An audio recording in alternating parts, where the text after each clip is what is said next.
سلام دوستای عزیز، همه کس اساس نغزین شیر امین جان تمام شده بود. من امین جان گرفتم و مگزین آمدیم که شیر گیریم شه. بعد میوگی سبزوات گیریم با گوشت تیار گیریم شه و یک بار سنکس گیریم شه. خچم اومده حیران نیگو دارم که همه جای ای طرف و طرف شد تا خورده نیگو کدسته.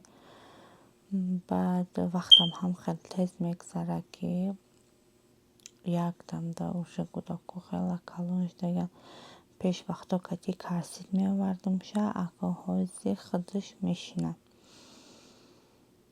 خیلی دوستای عزیز، ای روزانگی ویدیو گرفتگی ما همی خیلی تا ویدیوهای آینده.